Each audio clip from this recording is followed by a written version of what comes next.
Hi hello నమస్తే welcome to Vijaya home and blogs. ఆదివారం రోజు వీడియోని మీతో షేర్ చేస్తున్నానండి. అంటే ఆదివారం బోనాలు వచ్చింది కదా, ఆ రోజు మేము ఇంట్లో ఏం చేసాము ఏంటనేది మీకు వీడియోలో షేర్ చేస్తున్నాము. బోనాల రోజు సపరేట్గా మేము ఎక్కువగా ఏం చేయం, కానీ ఇంకా ఆ రోజు అమ్మవారికి పసుపు కుంకుమ కింద బ్లౌజ్ పీస్ అది పెట్టేసి పూజ అయితే చేసుకుంటానండి.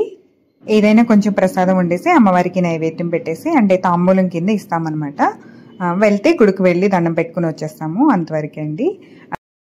ఇంకా పూజ ఏది అయిపోయిన తర్వాత ఈరోజు ఇంట్లో పనులు కూడా త్వరగానే చేస్తానండి. వంటవి కూడా నాకు ఆల్రెడీ అయిపోయినాయి. ఇక్కడ ఏంటంటే చూపిస్తున్నాను, కరివేపాకు తెమ్మంటే ఈయన చిన్ను ఇద్దరు తీసుకొచ్చారండి. చాలా ఎక్కువ అయిపోయింది అనమాట. 20 రూపీస్కి 6 కట్టలు వచ్చాయి. మరి దీన్ని త్వరగా పాడవుతుంది కదా, వర్షాకాలం కదా అని చెప్పేసి తీసుకురాగానే నేను ట్యాప్ కింద పెట్టేసి కడిగేసి ఇలాగా మేకులు కానీ హ్యాంగింగ్స్ కానీ ఏమైనా ఉంటాయి కదా, వాటికి ఇలా పెట్టేస్తానండి. పెట్టినప్పుడు ఏంటంటే ఒక 2-3 గంటలకి దానిన్న వాటర్ అంతా కిందికి కారిపోయి తడారిపోతుంది అనమాట. అవే పెట్టేసి ఉంచాను. ఇంకా నేను వంటకు వచ్చేసి ఈరోజు బగారా రైస్ చేశానండి. దాంతోపాటు చికెన్ కర్రీ చేశాను. ఇంకా ఆనియన్స్ అలాగే పెరుగు చట్నీ అనమాట. వంట అవ్వగానే ఇంకా లల్లీకి అయితే అన్నం పెడదామని చెప్పి గిన్నెలో వేసి పెట్టాను. చికెన్ అనేసరికి అది కొంచెం ముందే అడుగుతుంది అనమాట, అందుకని. తర్వాత ఇక లల్లికి కూడా అన్నం పెట్టేసి మేము కూడా తినేసామండి. తర్వాత ఏంటంటే ఇది కరివేపాకు కూడా ఆరిపోయింది, చక్కగా ఆరిన దాన్ని మొత్తం ఇలాగా దూచేసి ఒక డబ్బాలో వేసుకుంటున్నాను. ఈ ప్లాస్టిక్ డబ్బా ఉంది చూసారా, దీంట్లో అడుగున ఒక టిష్యూ పేపర్ కానీ న్యూస్ పేపర్ కానీ వేసేసుకుని ఈ కరివేపాకు అంతా దాంట్లో తీసేసి వేసుకున్నాం అనుకోండి, మనకి ఎప్పుడు కావాలంటే అప్పుడు అలా ఫ్రిడ్జ్లోంచి తీసి తాలింపులో వేసుకోవచ్చు. అప్పటికప్పుడు కడిగేసి వేసామనుకోండి ఎక్కువ చిట్పట్లాడుతుంది, మీద పడతాయి, అదొక భయం అనమాట నాకు.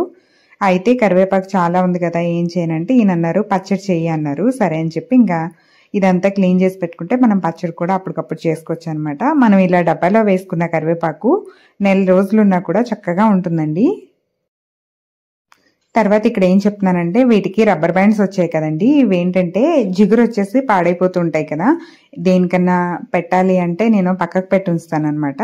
దీని మీద కొద్దిగా పౌడర్ వేసేసి పక్కన పెట్టుకున్నాం అనుకోండి, అవి కూడా పాడవకుండా ఉంటాయి. అంటే దేనికో దానికి అవసరం అవుతుంది కదా అని నేనైతే వాటిని పడేయను, పక్కకు పెట్టేసి ఉంచుతాను.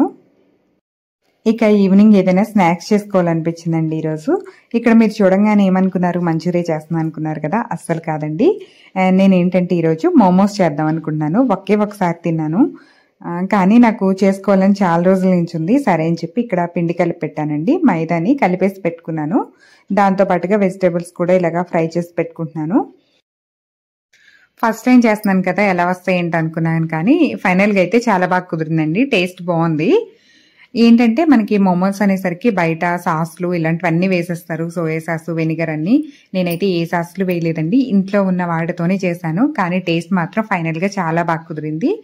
ఇలా అన్నీ చేసేసుకుని దీంట్లో ఇడ్లీ పాత్రలో స్టీమ్కి పెట్టేసుకున్నాను. అయిపోయిన తర్వాత చూపిస్తాను ఉండండి, చక్కగా వచ్చాయి. ఈ మోమోస్ని వెజిటేబుల్స్తో అయినా చేసుకోవచ్చు, లేదంటే చికెన్తో కూడా చేసుకోవచ్చు అండి, బాగుంటాయి. నేను ఇక్కడ స్టీమ్కి పెట్టేసిన తర్వాత దీంట్లోకి మంచి కాంబినేషన్ వచ్చి టమాటా చట్నీ అండి. అంటే సాస్ టైప్లో కొంచెం కారంగా స్వీట్గా ఉంటుంది. ఇది కూడా నేను ఇంట్లోనే చేసుకున్నాను. కొద్దిగా కారం ఎక్కువైంది కానీ టేస్ట్ అయితే బాగుందండి. తిన్న తర్వాత నాకైతే ఇంకొకసారి ట్రై చేద్దాము అనిపించింది, అంత బాగా నచ్చాయి. మనకి ఎక్కడికన్నా జర్నీ టైంలో స్నాక్స్ కింద కూడా బాగుంటాయి అనిపించిందండి. మీరు ఎప్పుడైనా ట్రై చేశారా లేదా వీటిని?